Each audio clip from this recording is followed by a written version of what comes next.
back in Pennsylvania. It's a bit colder here. So in this video I'm going to get MQTT running on my esp32 so I can send data up to the Google Cloud, the IoT core service. I'm going to just use libraries that are out on the web. I'm probably going to have to make modifications, probably have some hiccups along the way, so I'll show you what I have to do to get around that.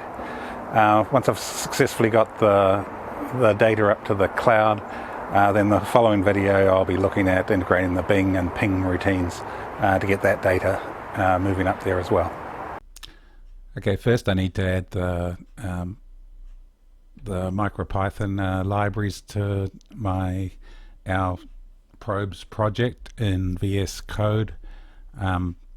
So the libraries I need are out here under GitHub, Google Cloud Platform, IoT Core, MicroPython, and I'll be putting those in the description of this YouTube video. And there's, you see the whole set. Rather than using Git to retrieve these, I'm just going to download a zip file. I'll open that zip file up. There's a top level folder, and the things I need is third-party libraries, utils. I need the gitignore, I need the config.py example, and I need the main.py, so I can ignore getting those. So I'm just going to copy those and then go out to my ourProbes directory under source probe is where I'm keeping the files, and I'd paste them in here. I've already done this, so you'll see the files already there. So I've got third-party utils, gitignore, config.py, so I've renamed that config.py example to config.py, and I've also got main. I actually renamed it to main_py, so when I export it to the esp32 it doesn't run by default, which I want while I'm testing. The other things I've done, and let's pop over to VS Code to have a look at that. So in my VS Code, the other things I've done is under utils. So utils is a Python utility. So under that, what it brought down was this decode RSA py. I also copied the private and public keys that I created in the second video into this folder as well, just as a place to keep them. The other things I need to do is this decode RSA py relies on a Python library or set of libraries called RSA. To install that, and I'm not going to do it, but to install that,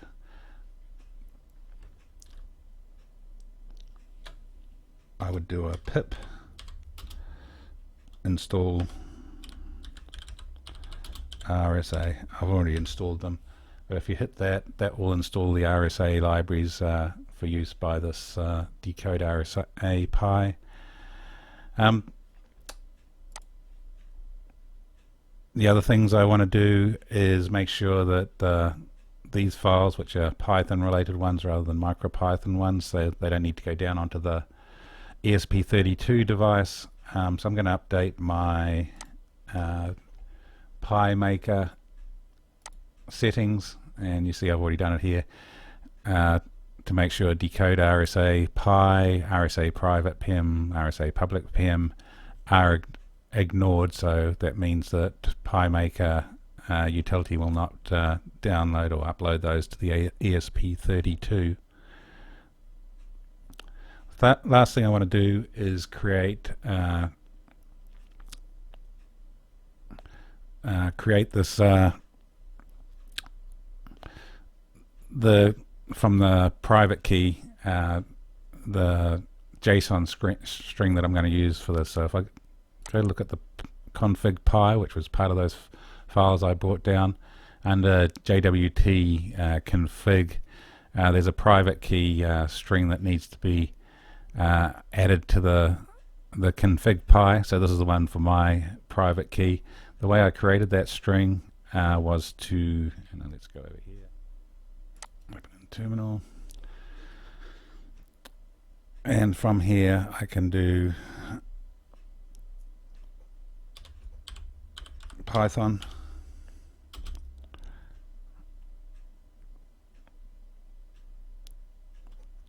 decode rsa.py. This is going to be looking for the private key called rsa private.pem in the same directory. So let's run this. You see this made that long string. That long string is what I pasted into the config file. Okay, showing the changes I needed to make to the config.py. Remember, this first came down from the GitHub project. It was called config.py.example, so I just renamed it to config.py. So the changes I've made, so I found on my device that the LED pin was number 2. The one that came down from the GitHub example was setting the LED pin as GIO pin number 1. For me, it seemed to kill the communication from the board when I used pin 1, and when I look at the circuit diagram for the board, pin 1 for me is connecting to the transmit pin of the UAT, so that's probably why the communication died when it sent information out there. But again, when I look at the circuit diagram for my board, the LED, or the display LED, is on pin 2, so that's what I've set device config LED pin to pin 2. Set up the Wi-Fi config, so this is just set up for my internal Wi-Fi. I've starred out the password for the time being, but just put in your valid SSID and password for whichever Wi-Fi connection you're using. Okay, the first 4 lines of the Google Cloud config will need to be updated for whichever cloud project you're using. So again, for my project, it has a project ID of ourProbes 258320, and you would have seen in video 2 where I've set up that project. Most of these parameters come from that video 2. Cloud region, so I'm using US Central 1. Registry ID is microcontroller for me, and then the device ID for this probe is going to be probe 01, which is, again, is the device I set up. These last 2 parameters are standard. You shouldn't need to change those.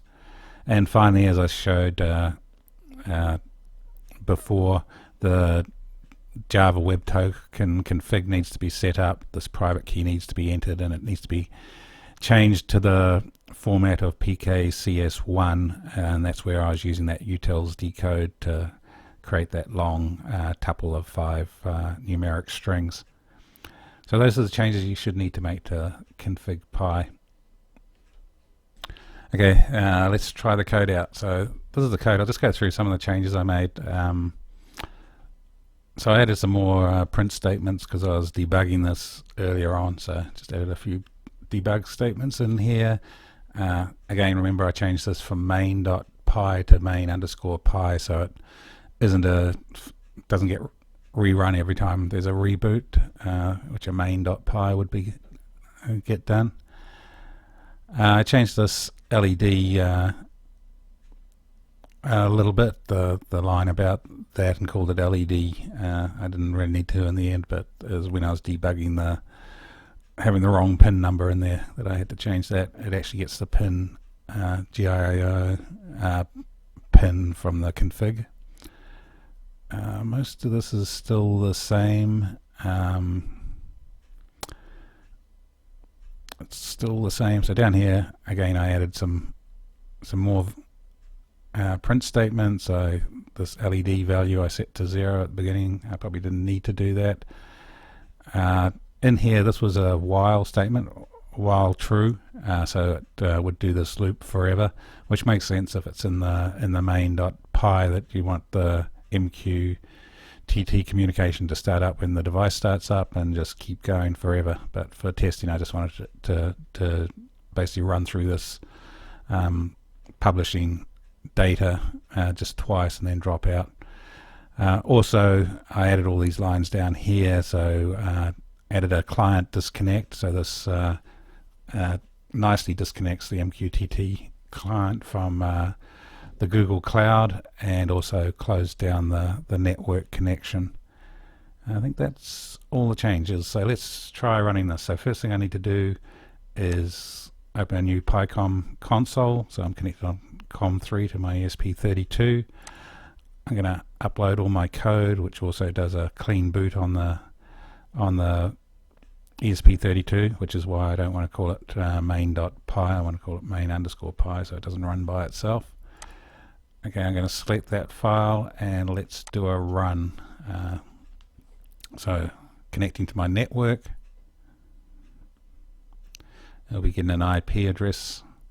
I'll be creating the Java web token. You can see this is a little slow, which is why it's just done just once per session, the way it's been set up, rather than every time it needs to communicate with the back end.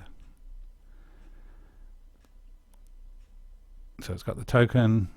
Okay, it's sending 2 pieces of data, and we can see the data is messages set up here. So when I'm doing this for my Bing routine, I'll set this up with whatever format message that I want to do with Bing information or other network capability information that I want to get up to the back end. So that seemed to have gone through successfully. So to test that out, I'm going to go to my Google Cloud Console. First thing I'm going to do is go to IoT Core, go to the microcontroller registry, and the thing I'm going to check on is the logs for that. I've run this a few times, so there's probably going to be a few opens and closes in the last hour, but you see here, this is where the connection was just opened, so at 10:48, which is the time now, and was closed out. And these messages back here, see this where there's an implied disconnect rather than a real disconnect. That's why I added this disconnect into my testing script anyway, otherwise it wouldn't have implicitly or explicitly disconnected from Cloud IoT and would have given me an error on the back end. Not that it matters a lot, the things still get published, but for testing I just wanted to make sure it had a definite disconnect. So it looks like the connection and the disconnect happened okay. So the other thing I want to check on is what was published. So I'm going to go to PubSub topics, my probe events topic, view messages, open up my event data, pull the results. Again, I've been doing this a few times, but you see my 10:48 results are here, and it has the message that was sent that we saw was getting formatted on the client, so it looks like it made it up there okay. So next video I'll look to add the Bing routine in. My plan is in this main event loop here, so I will be turning it back into a while true eventually. In my main event loop here, you can see it goes to sleep at the moment. For every second it goes to sleep. So what I'll do is add the Bing processing here to set up a store of messages that I wanted to send back about network capability next time it comes through the loop. So I'll kind of continuously work like that, do the publish results and then get results and keep those in a store. If it loses a connection, then I'm hoping I should be able to set it up so it can miss loops of sending the data up if it got disconnected for some reason, and then pick up sending the data from the store later on. That's the plan. We'll see how it goes.